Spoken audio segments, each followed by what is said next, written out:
마이크가 좀 아픈가 봐요.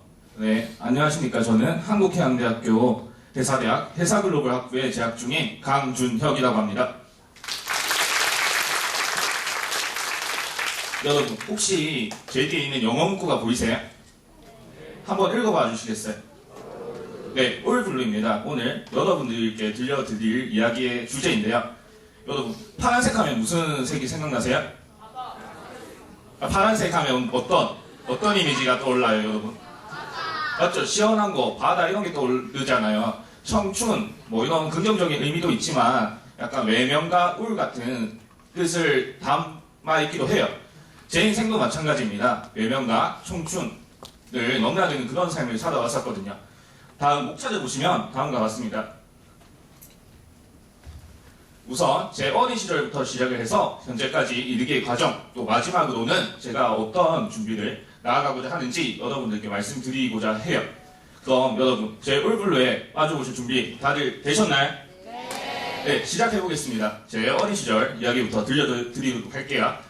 저는 어린 시절 농촌에서 논밭에서 뛰어놀고 개울가에서 물놀이 하던 시골 소년이었습니다. 그런데 이런 시골 소년에게 시련이 닥쳐옵니다. 바로 도시로 이사를 가면서 사춘기가 찾아왔었어요. 사춘기가 온 저는 도시에서의 삶이 힘들었습니다. 친구들과 급격하게 멀어지게 되고 또 환경 변화가 생기다 보니 힘들더라고요. 그래서 방황을 많이 했어요. 학교를 나가지 않았고요. 이로 인해 선생님과의 불화도 있었습니다. 담임 선생님께서는 당시 저를 엄하시게 훈계를 하셨거든요. 저는 이를 너무 감당하기 힘들었었어요. 그래서 부모님께 저 학교 못 다니겠습니다라고 말씀을 드렸더니 부모님께서는 고심 끝에 제게 검정고시를 보는 게 어떻겠니라고 권유를 해주시더라고요. 저는 이렇게 검정고시를 보게 됩니다. 참고로 검정고시는 중간에 학교를 다니지 못한 분들에게 시험을 통해서 졸업장을 부여해주는 제도를 말합니다. 저는 여기서 90점 정도의 성적을 얻게 돼요. 이는 100명 중 20등 정도의 성적이라고 생각을 하시면 될 듯해요. 저는 여기서 자신감을 많이 얻습니다. 나도 되는구나, 나도 할 수 있는구나 라는 자신감을 많이 얻게 되고요. 저는 이를 계기로 고등학교는 제대로 진학을 해서 공부를 한번 해봐야지라는 결심을 하고 고등학교도 진학을 하려고 합니다. 그런데 문제가 하나 있었어요. 검정고시 출신자들을 고등학교 관계자들께서는 별로 반기지 않는다는 거였습니다. 왜냐 했더니 당시만 해도 검정고시 인식은 너 문제하니까 이런 시험을 본 거야, 너는 불량 학생이니까 이런 시험을 본 거야 라는 인식이 강했었거든요. 저는 이런 인식에 상처를 많이 받았어요. 이제 포기해야 되나 라는 생각이 들 정도로 상처를 많이 받았었는데 저는 포기하지 않았습니다. 바로 꿈이 한 가지 있었기 때문인데요. 바로 교사라는 꿈이었습니다. 제가 교사라는 꿈을 꾼 이유는 단순했습니다. 저와 같이 방황하는 아이들, 그런 아이들을 잡아주는 따뜻하고 인자한 선생님이 되고 싶었어요. 그래서 저는 이 가치관을 기준으로 삼아 사범대학교, 정확하게는 국어교육과를 목표로 잡아 진학을 준비하게 됩니다. 준비하면서 느낀 게 또 한 가지 있었는데요. 바로 제 친구들과 수준 차이였어요. 저는 아까도 말씀드렸다시피 뭘 봤다고 했었죠, 시험을?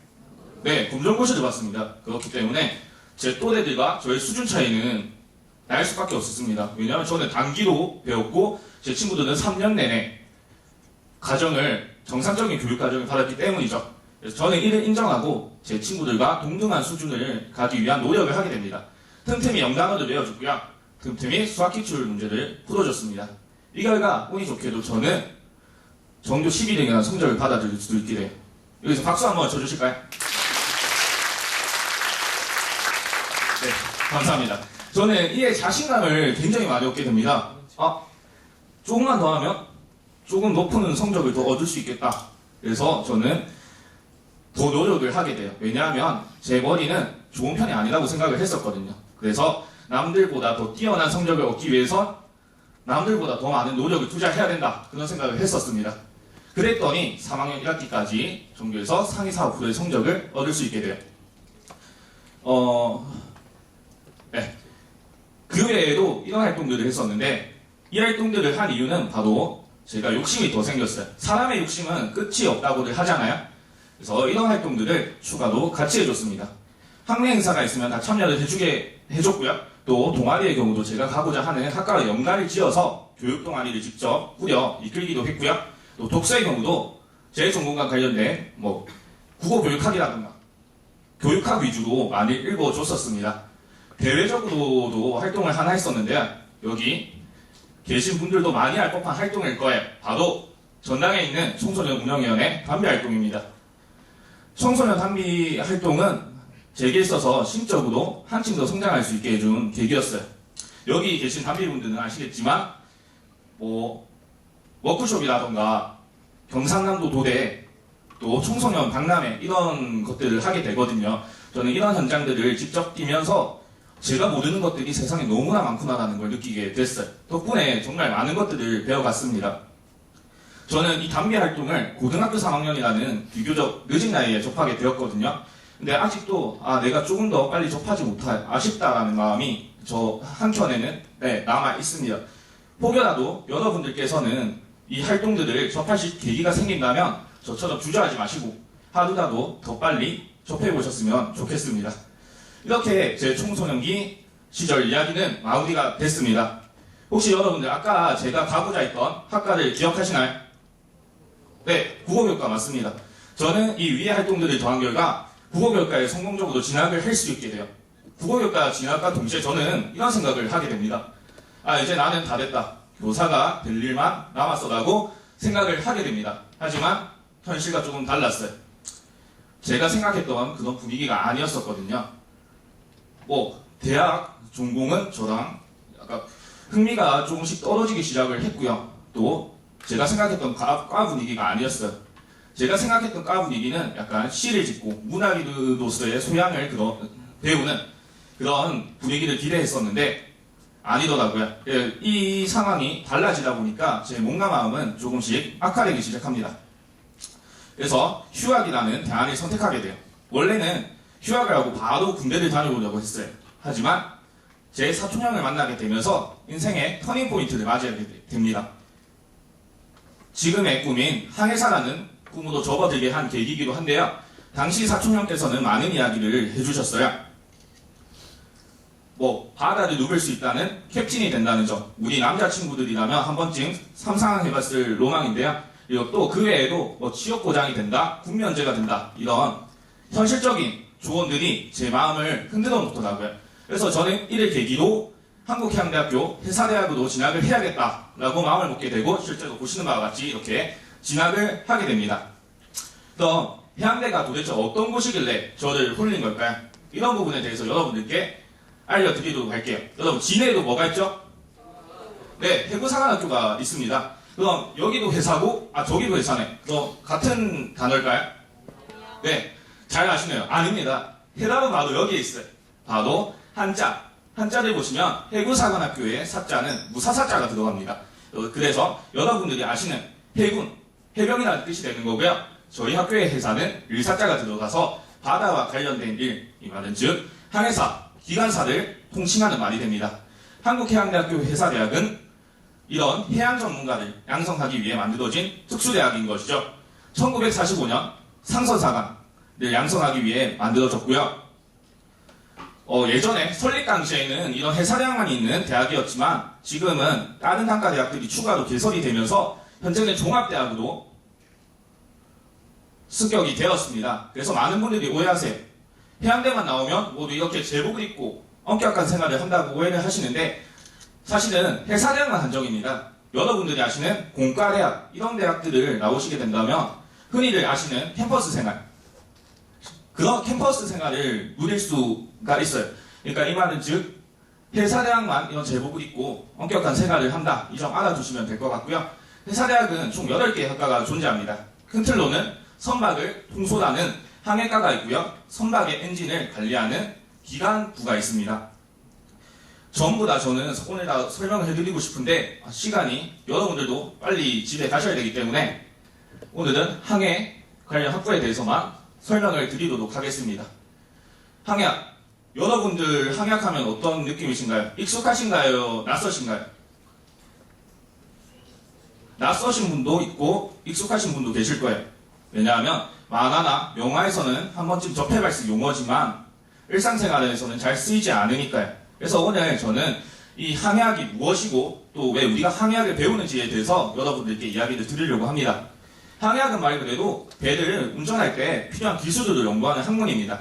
이런 항해학을 배우는 이유는 중요합니다. 우리나라는 소위 수출로 먹고 사는 나라라고 통칭이 되는데요. 보시는 바와 같이 무역 의존도가 무려 90%나 되는 나라입니다. 그런데 이 수출의 99%를 또 배가 합니다. 이 말은 즉 항해하는 선박이 없다면 국가 경쟁력은 자연스레 뒤처질 수밖에 없다는 소리예요. 어때요? 이제 좀 항해학이 뭔지 아시겠어요? 네. 그렇다면 이 항해학부에 들어오기 위해선 뭐가 필요한지 제가 제 기준으로 생각했을 때 중요한 두 가지를 여러분들께 설명을 드리도록 할게요. 우선 첫 번째는 바로 성적입니다. 보시는 바와 같이 항해과의 경우는 최근 3개년 기준으로 했을 때 수시의 경우는 1등급 후반에서 2등급 중반까지 가는 걸 보실 수 있고요. 정시의 경우는 2등급 초반선으로 이루어질 수 있는 걸 확인하실 수 있습니다. 여자분들은 아래 표를 참고하시면 조금 더 높은 성적이 요구됩니다.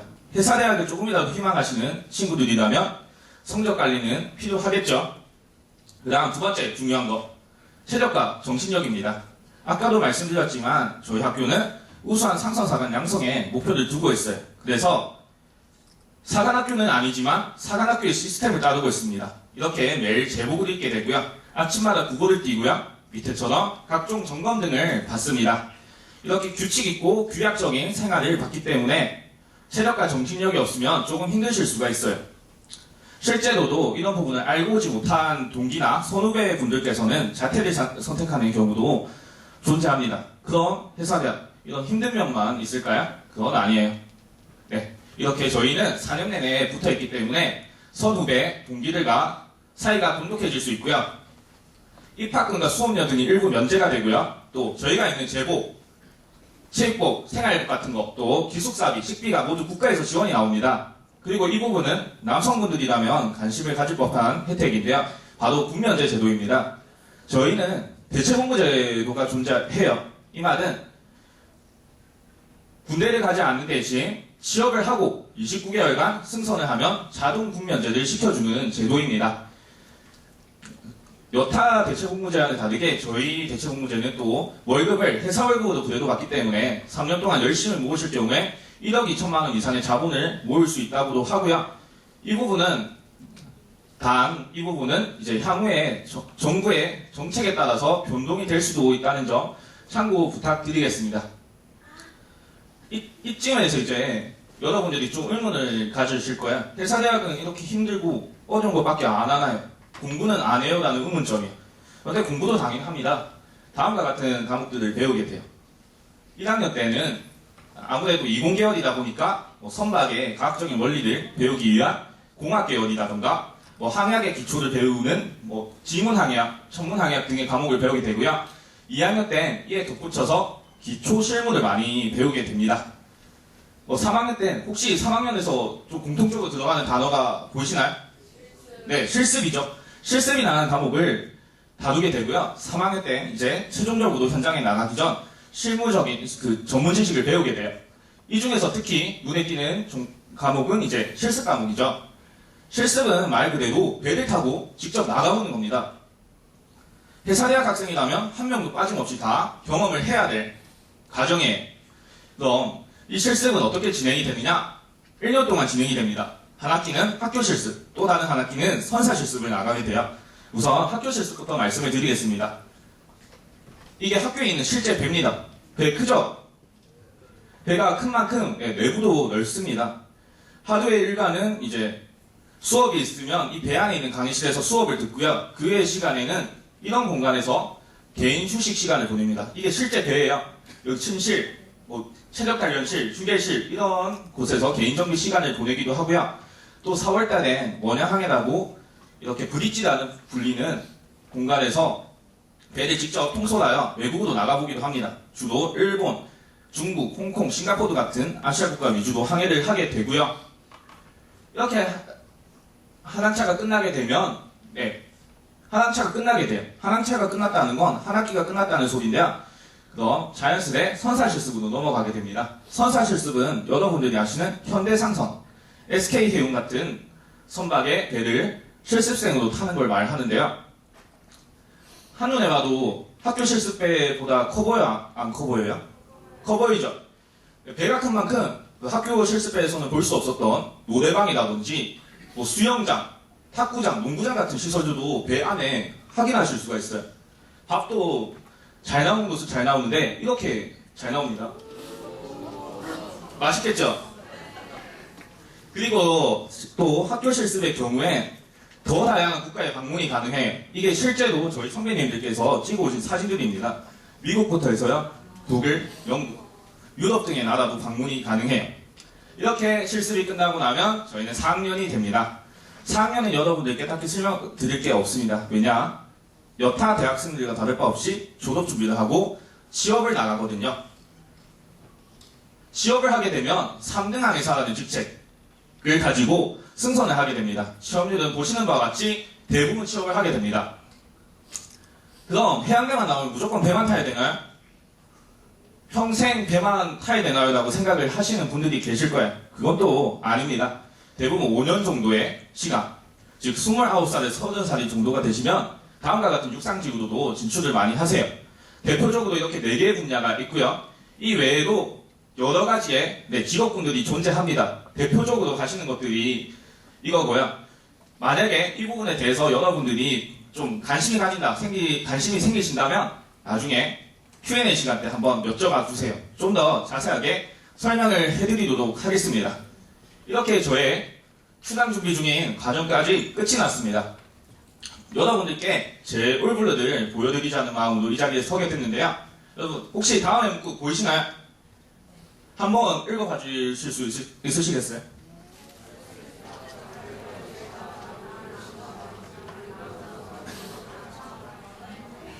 네, 감사합니다. 이 말은 미국의 전 대통령이신 링컨 대통령이 하신 말씀입니다.